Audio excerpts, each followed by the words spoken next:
nunca imaginé que mi propia voz podría convertirse en mi sentencia. Siempre creí que decir la verdad era un derecho, quizás incluso una obligación moral.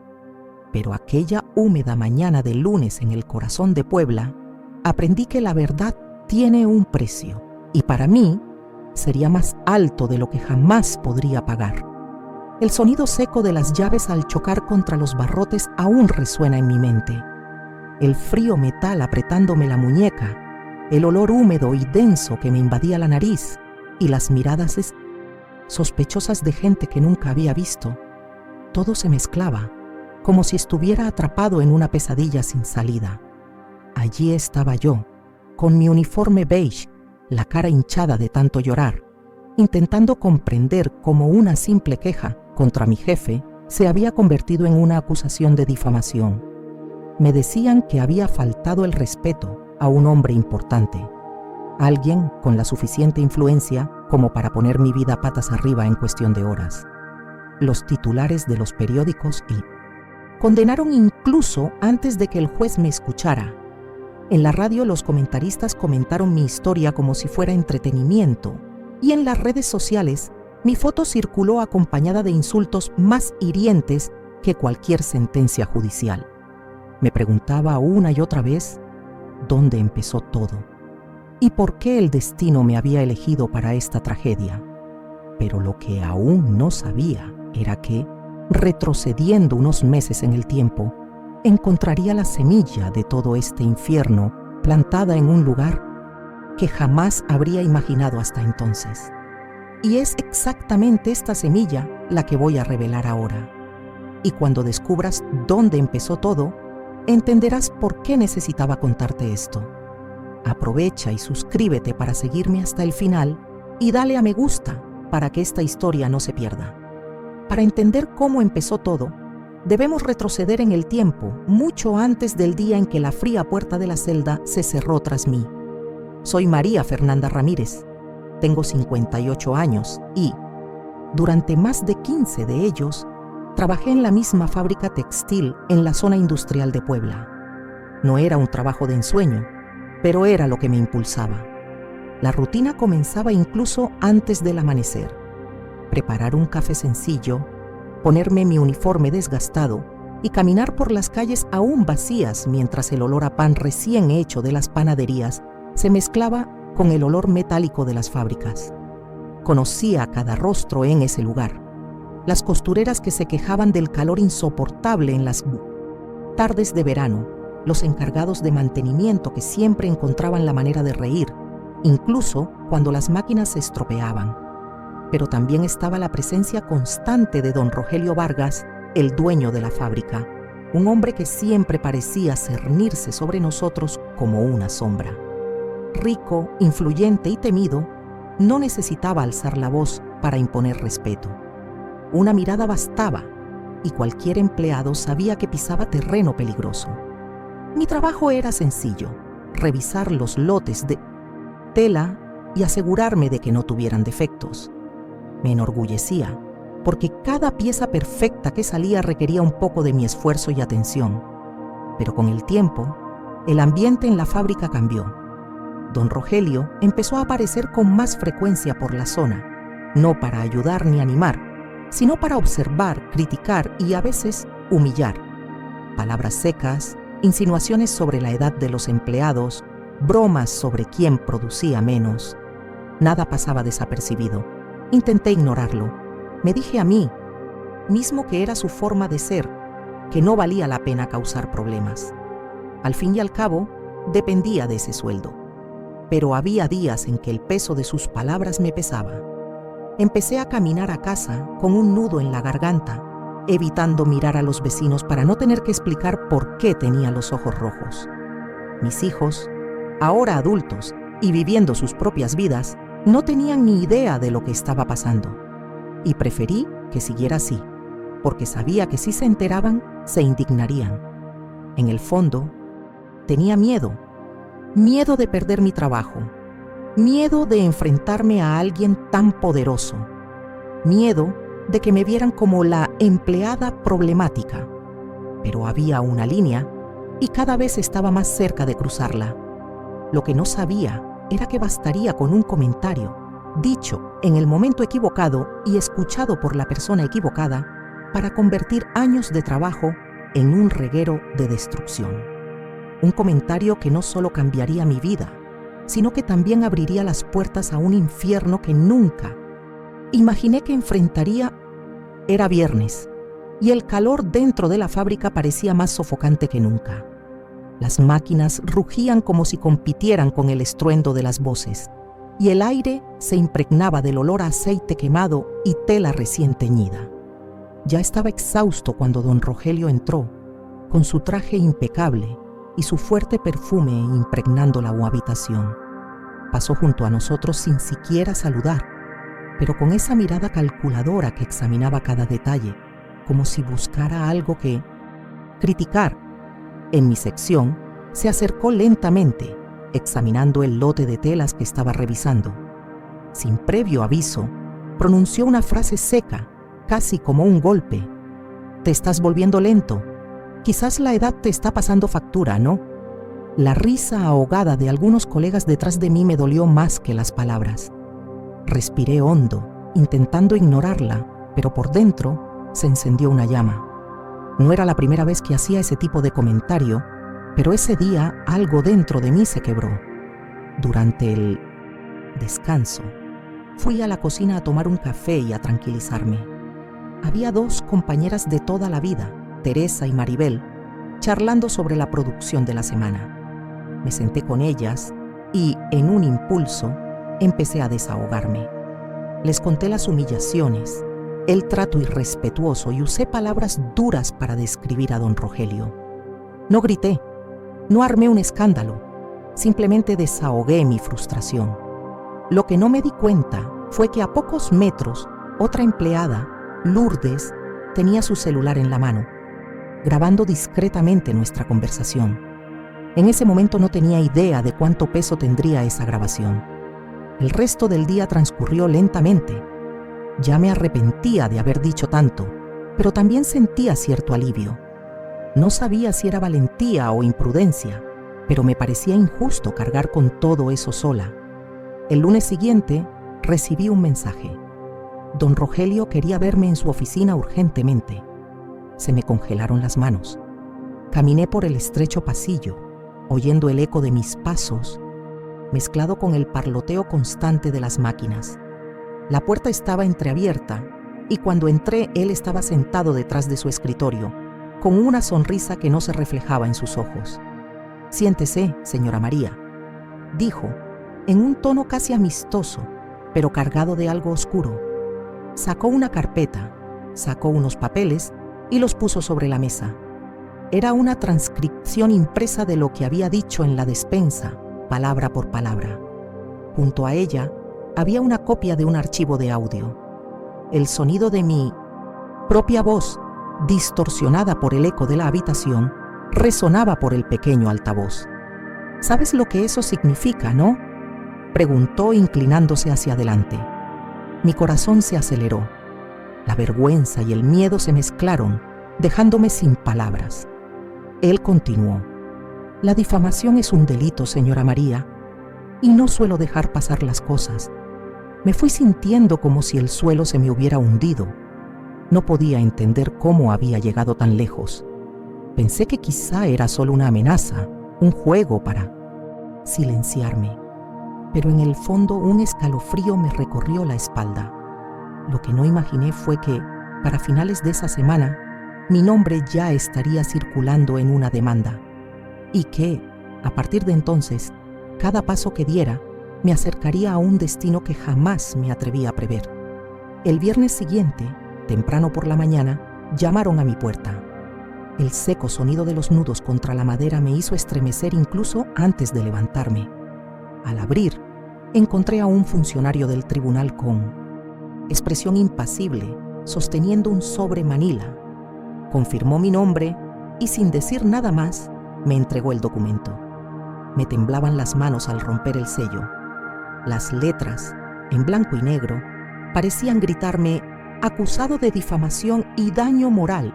Leí y releí el texto. como si en algún momento las palabras se reorganizaran y revelaran que todo era un error. Pero no había error. Aparecía el nombre de don Rogelio como denunciante, acompañado de términos legales que apenas entendía. La noticia extendió rápidamente por el barrio. Algunos vecinos apartaron la mirada al pasar. Otros me observaron con curiosidad desde lejos. Fue como si de repente hubiera dejado de ser María Fernanda, la empleada dedicada, para convertirme en un espectáculo silencioso de vergüenza pública. Fui a la Defensoría Pública en busca de ayuda. El abogado asignado a mi caso, un joven llamado Ernesto, parecía abrumado. Me explicó que en el estado de Puebla, la difamación aún podía ser considerada un delito en 1802. Ciertas circunstancias y que al involucrar a alguien tan influyente como don Rogelio, el caso recibiría atención especial. Habló con cautela, pero presentí entre líneas que no tenía muchas posibilidades. Esa noche apenas dormí. El sonido lejano de los coches que pasaban se mezclaba con los latidos de mi corazón. Me preguntaba cómo algo tan insignificante, una diatriba en un descanso, pudo haberse convertido en una avalancha capaz de destruir no solo mi reputación, sino también mi libertad. Los días siguientes fueron un torbellino de visitas al abogado, firmas de documentos y preparativos para la audiencia inicial. Ernesto me aconsejó que mantuviera la calma, respondiera solo lo necesario y evitara cualquier provocación. Pero ya sabía que cuando me encontrara cara a cara con don Rogelio en el tribunal, sería imposible no sentir el peso de toda esa injusticia. El día antes de la audiencia, me senté en el borde de la cama y me quedé mirando la pared durante largos minutos. Pensé en mis hijos, en lo doloroso que sería para ellos ver a su madre en el banquillo de los acusados. También pensé en lo fácil que sería simplemente aceptar un acuerdo con la fiscalía, callarme y seguir adelante. Pero algo dentro de mí me decía que si lo hacía, estaría permitiendo que él siguiera destruyendo otras vidas. Al día siguiente me puse la ropa más sencilla y limpia que tenía. Respiré hondo y salí de casa, sabiendo que una vez que cruzara las puertas de ese juzgado, no habría vuelta atrás. Simplemente no imaginé que, en esa primera audiencia, sucedería algo que cambiaría por completo el curso de mi destino. El juzgado de Puebla se sentía pesado esa mañana. El viejo edificio, con sus altos muros y estrechas ventanas, dejaba entrar solo tímidos rayos de luz que se mezclaban con el olor a papel viejo y madera pulida. Mis pasos resonaban por el pasillo al acercarme a la sala. Cada golpe de mi zapato parecía más fuerte de lo habitual, como si todos estuvieran escuchando. Ernesto, Mick, abogado, caminaba a mi lado, hojeando unos papeles. Intentó mantener una postura segura, pero noté un ligero temblor en sus manos. Cuando entramos, las sillas ya estaban ocupadas por curiosos, periodistas e incluso algunos vecinos. Los susurros cesaron un instante al verme y sentí que todas las miradas se clavaban en mí, como si fuera un animal raro a punto de ser exhibido. Al fondo de la sala, sentado con una calma casi provocadora, estaba don Rogelio. Su traje era impecable y a su alrededor había dos abogados de aspecto igualmente impecable, con maletines organizados y miradas calculadoras. Cuando nuestras miradas se cruzaron, levantó una comisura de la boca en una sonrisa fría, como para recordarme quién tenía el control. El juez entró y todos se pusieron de pie. La sesión comenzó con la lectura formal del escrito de acusación. Ver mi vida reducida a un párrafo legal fue una de las experiencias más deshumanizantes que he tenido. Yo, quien había dedicado más de 15 años a esa fábrica, ahora era presentado como alguien que manchaba el honor de un hombre trabajador y respetado en la comunidad. Cuando me tocó hablar, Ernesto me indicó que fuera breve. Hablé con voz temblorosa sobre el ambiente hostil en la fábrica y el comentario que había hecho durante el descanso. No negué mis palabras, pero insistí en que fueron fruto de un momento de desahogo, sin intención de hacer daño. Sin embargo, los abogados de don Rogelio se turnaban para atacarme. reprodujeron la grabación de Lourdes, resaltando cada palabra como si se tratara de un delito grave. Uno de ellos incluso insinuó que yo estaba celoso del puesto de mi jefe y que intentaba destruirlo por frustración personal. Era como si estuvieran tramando una trama en la que yo era el villano, y de alguna manera esta narrativa pareció seducir a parte del público. El momento más tenso llegó cuando el juez pidió silencio. Su mirada era firme y toda la sala pareció contener la respiración. Hojeó unos documentos, se ajustó las gafas y dijo que, dada la gravedad de los cargos y el peso de las pruebas presentadas, seguiría adelante con el caso, con la posibilidad de aplicar medidas cautelares. En ese momento, sentí un escalofrío. No fue una frase definitiva, pero la forma en que la dijo dejó claro que la situación no me favorecía. Ernesto se inclinó y me susurró que debía prepararme para lo peor. Al concluir la audiencia, se acercaron periodistas con cámaras y micrófonos, gritando preguntas que no quería oír. Salí sintiéndome más expuesta que nunca, como si me hubieran arrebatado la vida de las manos y la hubieran puesto en un escenario para que todos la vieran. Lo que aún no sabía era que, a partir de ese momento, el impacto de esta sentencia comenzaría a extenderse a cada rincón de mi vida personal, y que las personas que creía que estaban a mi lado comenzarían a alejarse poco a poco. Los días posteriores a la audiencia fueron como una lenta inmersión en aguas cada vez más oscuras. Al principio, pensé que podría mantener mi rutina, que aún habría un espacio seguro donde nada de esto me afectaría. Pero me equivoqué. El juicio no se limitó a las paredes del tribunal, se extendió a cada rincón de mi vida. Regresar a la fábrica ya no era una opción. El mensaje era claro. Mientras el proceso esté en curso, mejor no presentarse. Estas palabras, pronunciadas por un supervisor con cara de vergüenza, sonaron a un despido no oficial, un despido silencioso. Me retiraron la credencial y con ella parte de mi identidad. En el barrio, las apariencias eran diferentes. Algunos se acercaban a preguntarme cómo estaba, pero siempre había una curiosidad escondida tras cada gesto amable. Otros simplemente se iban a la otra acera, como si el simple hecho de hablarme pudiera manchar su reputación. El silencio de los vecinos era tan fuerte como los susurros que oía al pasar. En casa, el vacío se acentuó. El teléfono sonaba cada vez menos. Incluso mi hermana, que solía llamarme a diario, empezó a espaciar nuestras conversaciones.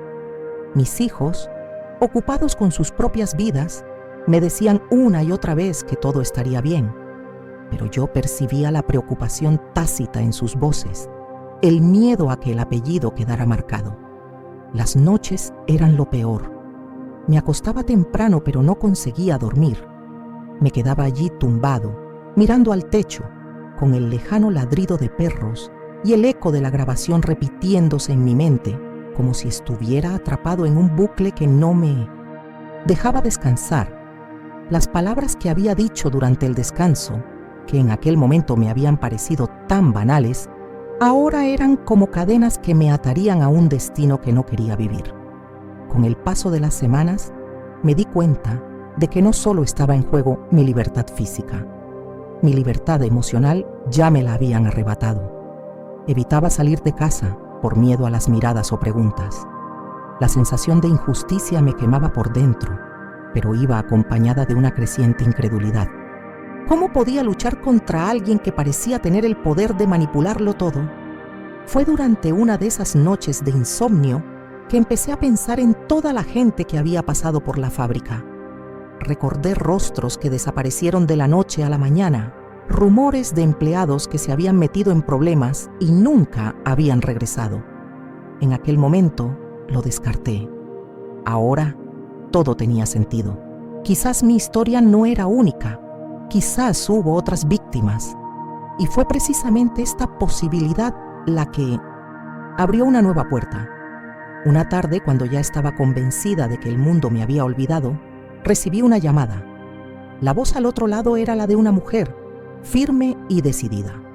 Se presentó como una ex empleada de fábrica. Dijo que sabía por lo que estaba pasando y que tenía algo que decirme. No lo sabía, pero esta llamada sería el comienzo de un cambio que jamás imaginé, porque lo que esta mujer estaba a punto de revelar podría revolucionar mi caso y quizás incluso transformar a don Rogelio de acusador a acusado.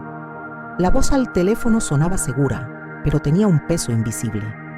Dijo llamarse Carmen Lucía, y antes de que pudiera preguntarle de dónde me conocía, fue directa al grano. Había trabajado en la misma fábrica que yo, en el departamento de acabados, y se había marchado hacía más de 3 años. No por decisión propia, sino porque, según ella, también había sufrido la ira de don Rogelio. Quedamos en encontrarnos en una pequeña cafetería del centro, un lugar discreto, lejos de miradas indiscretas. Cuando llegué, Carmen ya estaba sentada en un rincón, con gafas de sol y una chaqueta sencilla, como si intentara mimetizarse con la multitud. Su rostro estaba demacrado por el cansancio, pero sus ojos brillaban con determinación. Empezó explicando que, durante sus años de trabajo en la fábrica, presenció innumerables episodios de acoso, humillación pública y amenazas veladas. Despidieron a empleados sin explicación alguna, otros simplemente desaparecieron de las nóminas, y cualquier intento de cuestionar su posición fue reprimido con intimidación. Pero lo que realmente me llamó la atención fue cuando Carmen dijo que había guardado pruebas. De su bolso, sacó una memoria USB plateada y la colocó sobre la mesa, como si fuera un objeto peligroso. Aquí dentro, dijo, hay grabaciones de conversaciones, copias de documentos internos e incluso grabaciones de reuniones en las que don Rogelio admitió haber manipulado resultados y despedido a empleados problemáticos. Mi corazón se aceleró. Una parte de mí quería creer que esta era la clave de mi libertad, pero otra parte temía que fuera solo una trampa. Le pregunté por qué no había usado esta evidencia antes. Carmen suspiró, removiendo lentamente su café. Porque tenía miedo. Miedo de él, miedo de sus conexiones. Pero cuando vi su caso en las noticias, me di cuenta de que si me quedaba callada, estaría permitiendo que destruyera más vidas. Le llevamos el material a Ernesto, mi abogado. Revisó rápidamente algunos archivos y se mostró visiblemente sorprendido. Entre las grabaciones había conversaciones en las que don Rogelio hablaba abiertamente sobre lidiar con cualquiera que se atreviera a desafiarlo. En una de las grabaciones me mencionó por mi nombre, diciendo que esta mujer servirá de ejemplo para todos. Ernesto sabía que no podía simplemente presentarlo. Debía usarse en el momento oportuno, en el tribunal, para que el impacto fuera devastador. Pasamos días revisando el contenido, preparando la estrategia y decidiendo qué pasajes serían más impactantes. Cuanto más escuchaba, más comprendía que mi historia era solo un capítulo en una larga lista de injusticias que él había cometido, pero existía un riesgo. Si don Rogelio descubría pronto que teníamos esta evidencia, podría encontrar la manera de invalidarla, o peor aún, intimidar a Carmen para que guardara silencio por completo. Así que mantuvimos todo en secreto, fingiendo que nada había cambiado. Mientras esperábamos la siguiente audiencia, ocurrió algo curioso. Por primera vez, desde que comenzó toda esta pesadilla, sentí un atisbo de esperanza. No se trataba solo de defenderme, sino de exponer la verdad. Ya no luchaba solo por mí, sino por todos los que habían sido aplastados por su poder. Sin embargo, la esperanza y el miedo van de la mano. Sabía que, llegado el momento, nos enfrentaríamos a un hombre acostumbrado a ganar, alguien que no dudaría en usar todos los recursos para mantenerse intocable. Carmen estaba en riesgo, yo también, e incluso Ernesto admitió que la presión sería enorme. Los días previos al juicio final fueron una mezcla de ansiedad y preparación. Ensayamos cada palabra, cada pausa, anticipando las preguntas que la defensa podría hacer. Carmen se mantuvo firme, pero pude ver en su expresión el peso de la decisión que había tomado. Acusar a don Rogelio fue como pinchar a una serpiente venenosa. Sabía que la reacción podría ser fatal. La noche anterior a la audiencia, apenas pude dormir. Me senté en el borde de la cama, mirando la memoria USB sobre la mesa. Era extraño pensar que un objeto tan pequeño pudiera contener pruebas capaces de cambiar mi destino. Respiré hondo e intenté convencerme de que, pasara lo que pasara, al menos lo habría intentado. Al día siguiente, me desperté temprano y me vestí con ropa sencilla pero limpia. El camino al juzgado se me hizo más largo que nunca. Cuando llegué, la sala ya estaba llena y don Rogelio estaba allí, con la misma sonrisa fría, como si estuviera seguro de que volvería a ganar. Él simplemente no sabía que ese día la historia que había escrito para mí estaba a punto de ser reescrita y que las próximas horas traerían revelaciones capaces de convertir al acusador en acusado ante todos. La sala estaba más llena que nunca. Los periodistas alineaban sus cámaras al fondo, los micrófonos se extendían como tentáculos buscando cada palabra, e incluso gente que nunca había visto se agolpaba para observar. El bullicio se calmó cuando entró el juez, golpeando con fuerza su mazo. Todos se pusieron de pie y sentí un escalofrío en todo mi cuerpo. Me senté junto a Ernesto, quien me dirigió una mirada rápida, casi imperceptible, pero que transmitió un mensaje claro. Ya es hora. Frente a mí, don Rogelio estaba impecablemente vestido, como siempre, con un traje gris claro, con la postura erguida y la expresión de quien ya conocía el desenlace de la historia. Sus abogados hojeaban papeles, pero con movimientos pausados, como si solo estuvieran realizando una formalidad. La fiscalía empezó repitiendo el argumento que ya me sabía de memoria: difamación grave, daño moral irreparable, destrucción del honor de un hombre respetable.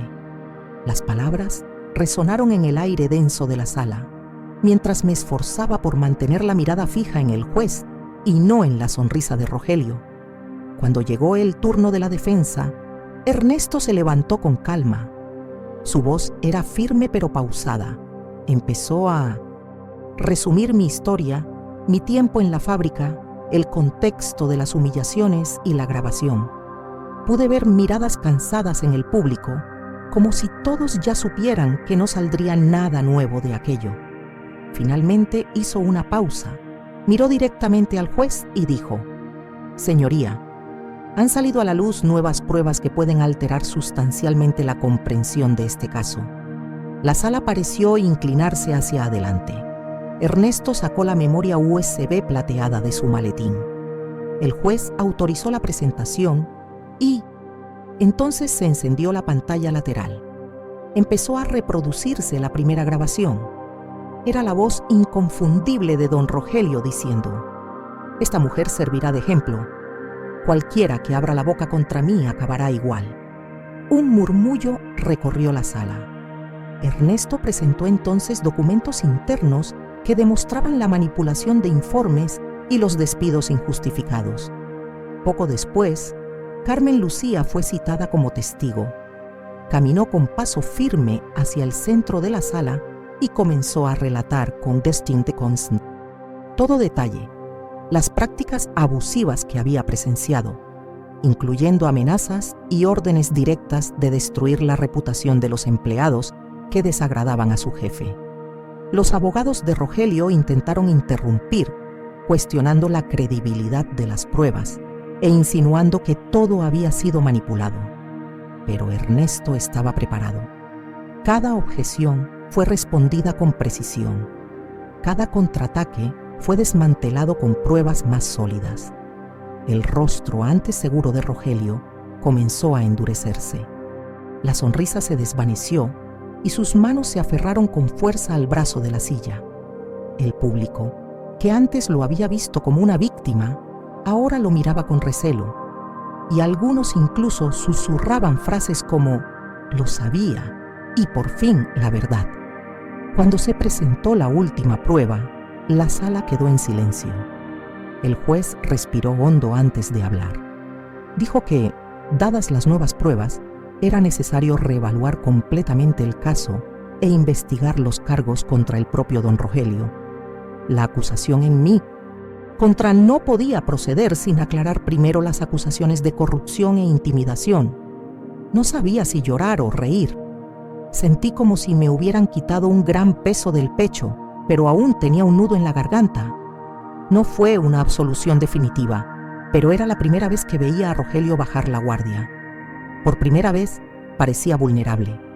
Al salir de la sala, las cámaras nos enfocaron, nos lanzaron preguntas desde todos lados, pero no respondí.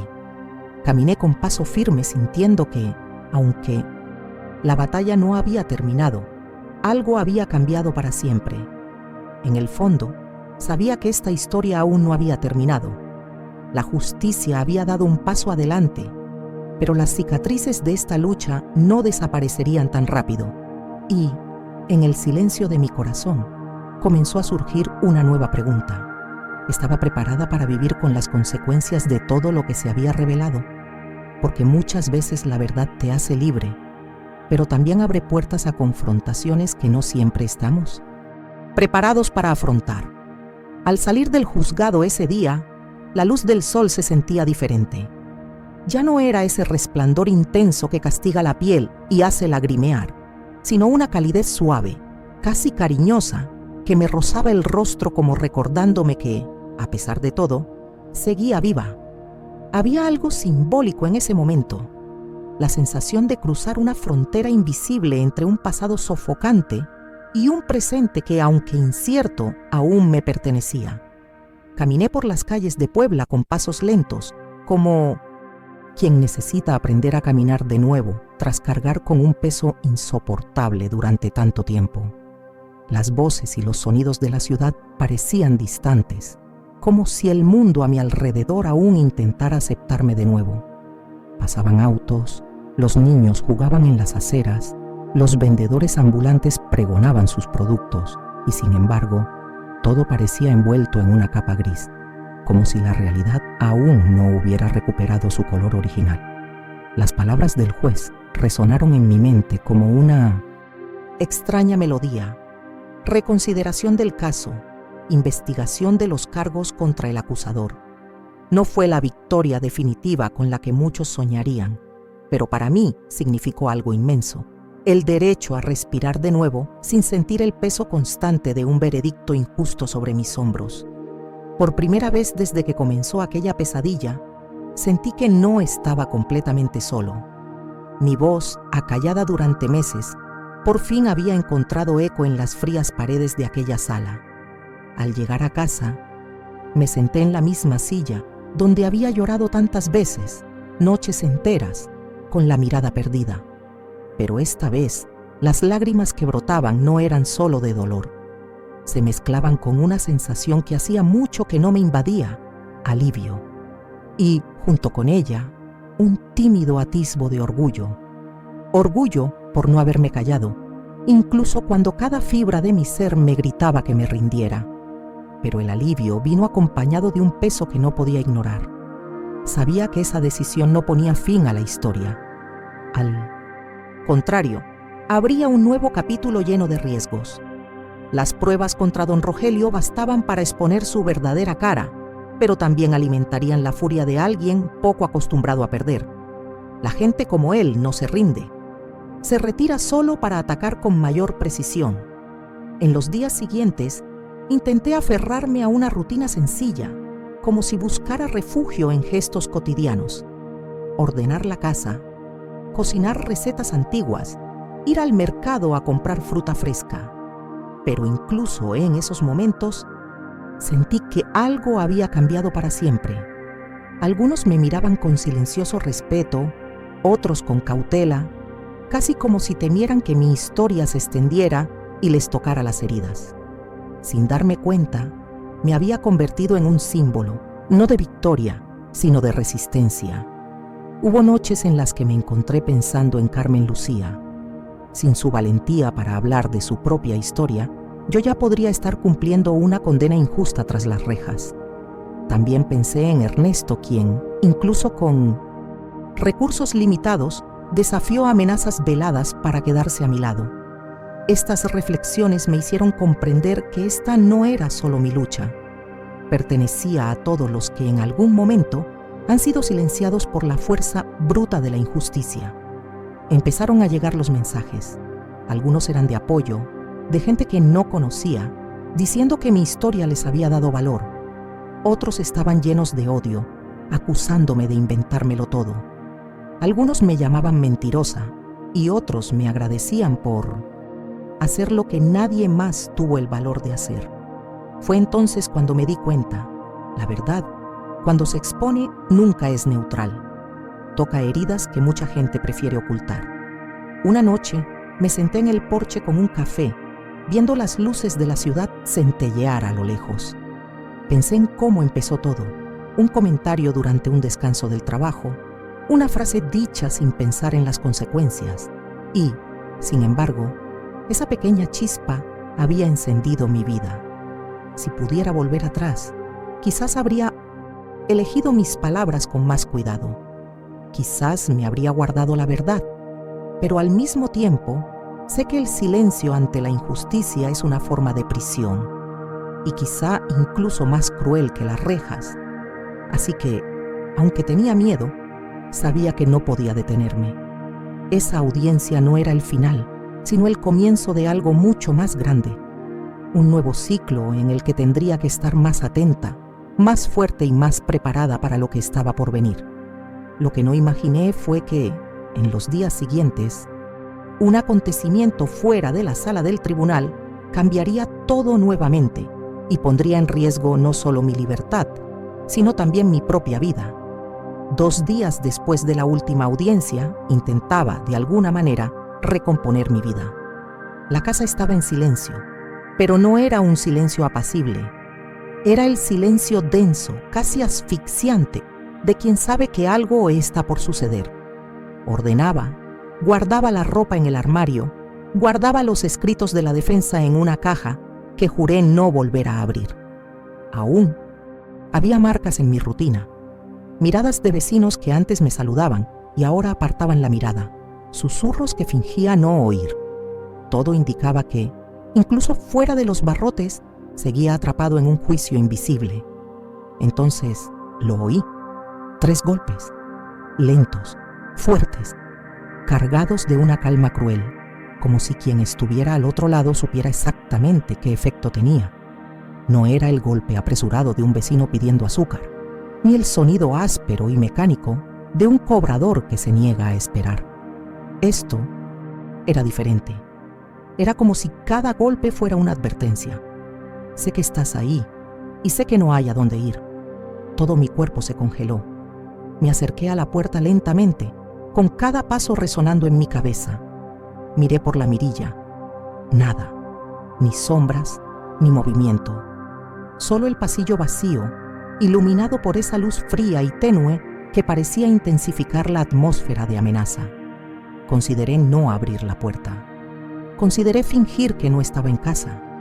Pero algo dentro de mí me decía que si no lo afrontaba, la sensación de ser perseguido solo se intensificaría. Giré el pomo lentamente, sin apenas hacer ruido. En el suelo un sobre, blanco, sencillo, sin remitente, sin marcas que revelaran su origen. Lo recogí con manos temblorosas. El papel estaba frío, como si lo hubieran dejado allí segundos antes. Cerré la puerta apresuradamente, echando todos los cerrojos, y solo entonces, con una mezcla de miedo y curiosidad, lo abrí.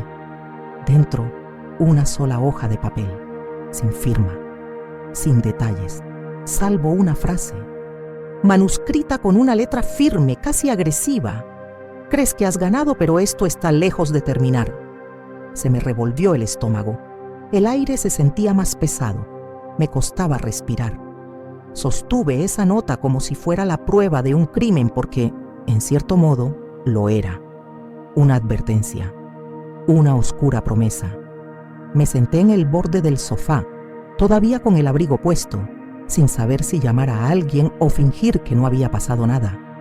Las ventanas se cerraron a toda prisa. Las cortinas estaban corridas. Cerré la puerta con llave 2 veces, pero nada parecía suficiente para disipar la sensación de que, en cualquier momento, alguien podría entrar. Conocía ese tipo de intimidación. No necesitaba nombre ni firma para entender el mensaje. Era como si don Rogelio me hablara directamente a mí o a alguien que actuara bajo sus órdenes. Y lo que más me perturbó fue la claridad del mensaje.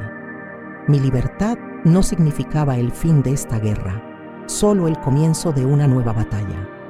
Si antes luchaba por un veredicto justo, ahora luchaba por algo mucho más frágil, mi seguridad y tal vez incluso mi vida. Mientras miraba la nota durante horas, recordé las veces que subestimé la influencia y la crueldad de ciertas personas. Sabía que don Rogelio tenía poder, pero solo en ese momento me di cuenta de que tenía algo aún más peligroso: aliados invisibles dispuestos a actuar al margen de la ley. Era casi medianoche cuando finalmente decidí levantarme. ¿Romper la nota? ¿Guardarla como prueba? Ninguna opción parecía realmente segura.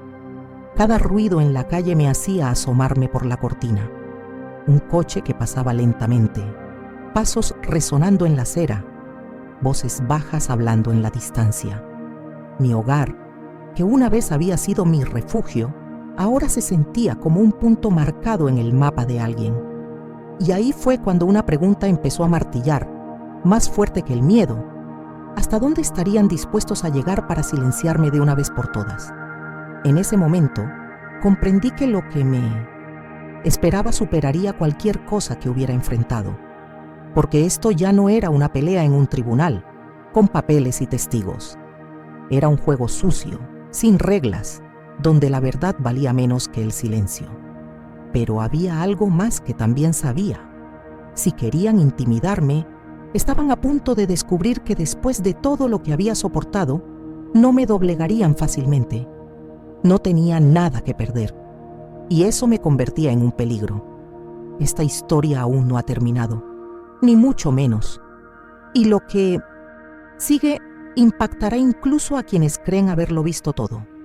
En el siguiente capítulo, contaré cómo esta simple nota se convirtió en el detonante de un evento que conmocionó a toda la ciudad de Puebla. Un evento tan inesperado e intenso que casi me cuesta la vida. Lo que pasó esa semana fue tan perturbador que, hasta el día de hoy, me pregunto si realmente salí con vida solo por suerte, o si alguien en algún lugar decidió que aún no era mi momento. Si has seguido esta historia hasta aquí, suscríbete al canal ahora y activa la campanita de notificaciones, porque lo que viene a continuación revelará secretos que, hasta el día de hoy, me quitan el sueño, y te garantizo que no querrás perderte lo que viene.